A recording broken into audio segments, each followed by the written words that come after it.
दोस्तों आपके सामने ये निफ्टी का 15 मिनट का कैंडल स्टिक चार्ट है और जिसमें मैंने कल आपको बोल दिया था कि ये जो पुल बैक है वो बहुत ही इम्पोर्टेंट है। मैंने आपको एक डिज़ाइन मतलब एक पैटर्न निकाल के बोल दिया था कि पर्टिकुलर लेवल्स दिए थे। मैंने आपको ऊपर का जो लेवल दिया था वो 18,180 का, अगर इस लेवल के ऊपर जाता है और ऊपर के ऊपर ही सस्टेन करता है तो मैंने कहा था कि वहाँ से नीचे नहीं आएगा, बाइंग देखने को मिलेगी। और साथ ही मैंने कहा था कि इस लेवल के नीचे मतलब 18,120 के नीचे मतलब इस पुल बैक के नीचे आता है और इस पुल बैक को ब्रेक करता है और ऊपर जाने के बाद नीचे नहीं आता है तो यहाँ पर ऊपर की तरफ रैली देखने को मिल सकती है। लेकिन अगर ऐसा नहीं होता है, इस पुल बैक को ब्रेक करने में नाकामयाब रहता है, ऊपर नहीं जाता है, तो आपको यहाँ पे सेलिंग देखने को मिल सकती है। तो पुल बैक के पास जाने के बाद निफ्टी में यहाँ पे कंसोलिडेशन दिखाई दिया और उसके बाद यहाँ पे गिरावट दिखाई दी। इसका मतलब है कि निफ्टी ऊपर नहीं गया। आज यहाँ पे निफ्टी में भी थोड़ा सेलिंग प्रेशर हमें देखने को मिला दोपहर के बाद। तो दोस्तों अब आज वीडियो में हम देखेंगे निफ्टी में कल के लिए एनालिसिस, साइकोलॉजी लेवल पे भी समझेंगे। ठीक है, 1 मिनट में देखेंगे कि आज निफ्टी में किस तरीके से ट्रेड चले हैं। साथ ही साथ कल के लिए सपोर्ट और रेजिस्टेंस ये भी देखेंगे। ठीक है, तो दोस्तों मैं हूं श्री सैल और आप सभी का स्वागत करता हूं आपके अपने YouTube channel trade with attitude में। तो दोस्तों यहाँ पे देखिए, ये जो सपोर्ट और रेजिस्टेंस है वो बिल्कुल ही सेम रहेंगे। ठीक है, यहाँ पे सपोर्ट और रेजिस्टेंस दोनों भी सेम रहेंगे और पुल बैक भी वही रहेगा, सेम रहेगा, क्योंकि कोई सिचुएशन चेंज नहीं हुई है। और कल का जो एनालिसिस है वो आज भी वही रहेगा कि अगर इस पुल बैक के ऊपर जाता है, पुल बैक को नहीं तोड़ पाता है, फिर इस लेवल के ऊपर जाता है, इसे भी नहीं तोड़ पाता है। ठीक है, और यहाँ पे 1-2 बार आपको कंफर्मेशन देता है ऊपर वाले तो ही ऊपर जाएगा, वरना मैं तो कहता हूँ कि जब रेजिस्टेंस लेवल पे जाएगा, नीचे आएगा, ऊपर जाने की कोशिश करेगा और ऊपर नहीं जा सकेगा और इसको ब्रेक करके फिर नीचे आएगा तो यहाँ पे हमें सेलिंग देखने को मिल सकती है। लेकिन अगर कल देखिए यहाँ पे थोड़ा सा साइकोलॉजी लेवल पे समझिए, मैं आपको यहाँ पे बताता हूँ। इतनी कन्फ्यूजन बना दी है निफ्टी में। देखिए यहाँ पे ऊपर वाले लेवल पे कोई कैंडल नहीं बने हैं। ठीक है, उसी तरीके से यहाँ पे नीचे वाले भी कोई कैंडल नहीं बने हैं। ठीक है, तो अगर कल यहाँ पे मार्केट इसके बाद खुलेगी तो यहाँ पे भी कोई कैंडल नहीं होगी नीचे और ना ही यहाँ पे ऊपर वाले पे कोई कैंडल रहेंगे। तो निफ्टी में होगा क्या ये आपको समझ में नहीं आ रहा होगा। ठीक है, तो अब मैं यहाँ पे उसे एक्सप्लेन करूँगा। देखिए, चाहे निफ्टी में जो भी हो, हमें उससे कोई मतलब नहीं है। हमें हमारे जो 25 पॉइंट है वो किस तरीके से मिलेंगे। 20-25 पॉइंट, निफ्टी में थोड़े पॉइंट कम होते तो 15-20 पॉइंट पकड़ लीजिए कि वो कैसे मिलेंगे, इस बात से मतलब है। निफ्टी चाहे ऊपर जाए नीचे जाए, हमें उससे क्या, बराबर है ना। तो ठीक है, देखिए यहाँ पे थोड़े साइकोलॉजी लेवल पे समझाता हूँ। देखिए निफ्टी कल अगर ओपन होता है और ऊपर की तरफ जाता है, ये 1 मिनट चार्ट में आपको देखना है, मैं 15 मिनट में समझा रहा हूँ, और नीचे आता है और यहाँ पे स्टॉप लॉस हिट करता है और अगर उसे नीचे जाना है तो ये इस पुल बैक को नहीं तोड़ेगा, थोड़ा ऊपर जाएगा, फिर यहाँ पे आएगा, फिर इस वाले सपोर्ट को ना ब्रेक करते हुए फिर इस तरीके से नीचे चला जाएगा। लेकिन अगर यहाँ पे नीचे ऊपर थोड़ा बढ़ता है, नीचे इस तरीके से नीचे चला जाता है 1 मिनट में और फिर इस लेवल को ना ब्रेक करता है तो फिर यहाँ से नीचे सप्लाई देखने को मिलेगा। ठीक है, लेकिन अगर थोड़ा समझ लीजिए पहले बाइंग देता है फिर नीचे तक नहीं आता है, फिर इस तरीके से बढ़ता हुआ जाएगा। अगर निफ्टी में कल सेलिंग देखने को मिलती है, सेलिंग के बाद अगर वो स्टॉप लॉस हिट करता है, ठीक है, स्टॉप लॉस हिट करने के बाद अगर वो इस तरीके से नीचे आता है और फिर ऊपर चला जाता है तो आपको बाइंग देखने को मिलेगी।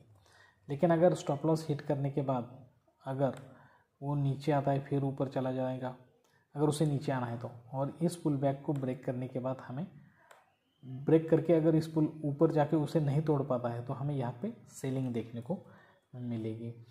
अगर ऐसा नहीं होता है और नीचे आता है, ऊपर नहीं जा पाता है, बीच में चाहे या फिर यहीं पे रुक जाता है और यहीं से टर्न ले लेता है और दोबारा बढ़ के इस लेवल को ब्रेक नहीं कर पाता है और नीचे आता है, तो समझ लीजिए कि आपको यहीं पे एंट्री लेनी है पुट साइड को।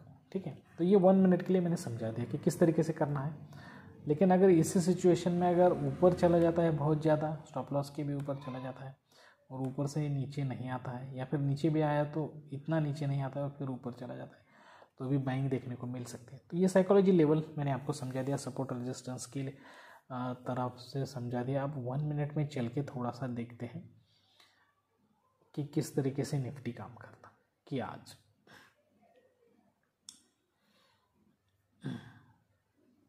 देखिए डिमांड और सप्लाई लेवल किस तरीके से काम करता है। यहाँ तक आया निफ्टी, फिर यहाँ पे आया, अब उसे इसके ऊपर नहीं जाना चाहिए डिमांड के लिए, और इसके नीचे अगर जाता है तो हमें सप्लाई दिखेगी।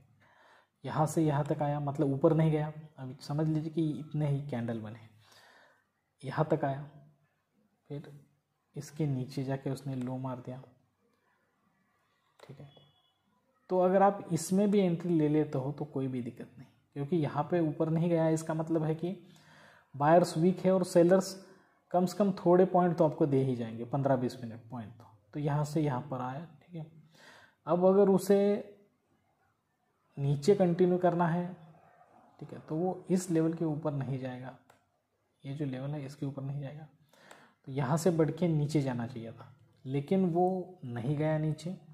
उसने इस लेवल को आते ही देखिए यहाँ पे थोड़ा सा यहाँ पे कंसोलिडेशन देखने को मिल रहा है आपको। इस लेवल पे आने के बाद कंसोलिडेट किया और फिर एक बाइंग की रैली दे दी, तो अब ये ऊपर चला गया है। अब यहाँ पे ऊपर जाने के बाद उसे देखें यहाँ पे आया, मतलब वो इस लेवल के नीचे नहीं आया पहले वाले, तो यहाँ पे बन गई डिमांड। अब ये जैसे ही ये ग्रीन कैंडल बनेगा आपको यहाँ पे कहीं पे भी एंट्री ले लेनी, ठीक। तो आपको यहाँ तक आते आते आपके 25 पॉइंट बन जाएंगे। देखिए अब एक्सपायरी था, तो एक्सपायरी के दिन नहीं बनते 25 पॉइंट, तो संभल के करना पड़ता है, क्योंकि यहाँ पे प्रीमियम डीके बहुत ज़्यादा होता है।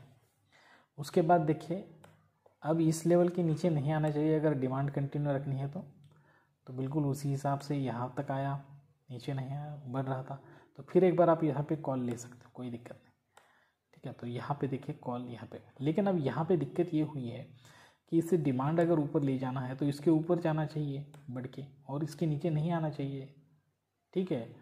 अगर कम से कम इसके नज़दीक तो जाना चाहिए था, क्योंकि बायर पावरफुली ये हमें समझ में आता है, लेकिन यहाँ पे ऐसा नहीं हुआ है। बायर वीक बने, वो यहाँ के नज़दीक भी नहीं आ सके, और जैसे ही रेड कैंडल बनाना शुरू किया तो आपको समझ लेना चाहिए कि अब यहाँ से सेलिंग होने वाली है। तो यहाँ पर भी आप पुट साइड पे एंट्री ले सकते हो। तो यहाँ पे देखिए पुट साइड,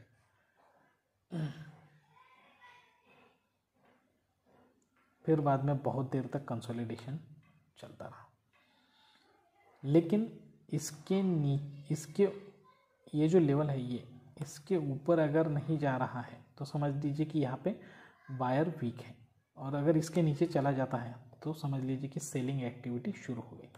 तो देखिए यहाँ पे सेलिंग एक्टिविटी शुरू हो गई, क्योंकि यहाँ पे इसके नीचे लो बनाया है, ठीक है। अब इस लेवल के ऊपर नहीं जा रहा है, ठीक है, बढ़ने के बाद भी इस लेवल के ऊपर नहीं गया तो इस तरीके से अगर धीरे धीरे देखते जाओगे ना दोस्तों, तो आपको कभी भी मतलब लॉस होने के चांसेस बहुत कम होंगे, ठीक है। तो अब ये 1 मिनट में मैंने समझा दिया। अब मेहरा जी ने मुझे कमेंट सेक्शन में कमेंट डाला था कि 18 तारीख को जो मैंने एनालिसिस बताया था उसमें उन्होंने मुझे कहा था कि हाई पे आपने क्यों रेजिस्टेंस नहीं लगाया है, ठीक है। तो यहाँ पे मैं थोड़ा सा एक्सप्लेन करूँगा उनके साथ साथ, मतलब 18 तारीख के लिए जो मैंने एनालिसिस किया वो 17 तारीख की शाम को किया है, तो यहाँ पे उसका रेजिस्टेंस ये बना है। अब उनका कहना ये था कि ये जो कैंडल ऊपर गई है उस कैंडल के यहाँ पे आपको रेजिस्टेंस लगाना चाहिए, आपने क्यों नहीं लगाया। तो मैंने उसके ऊपर एक सेपरेट वीडियो भी बनाया है कि किस तरीके से सपोर्ट और रेजिस्टेंस निकालना चाहिए, और आप सभी को वो वीडियो देखना चाहिए।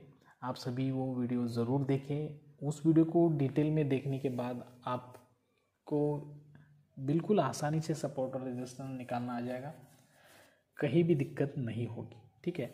तो यहाँ पे मैं थोड़ा एक्सप्लेन करता हूँ कि क्यों ऐसा नहीं किया है मैंने। देखिए मैंने आपको कहा कि मैं मैन्युअली सपोर्ट और रेजिस्टेंस निकालता हूँ, बिल्कुल मैन्युअली निकालता हूँ, और वो बहुत ही पावरफुल होते हैं, ठीक है।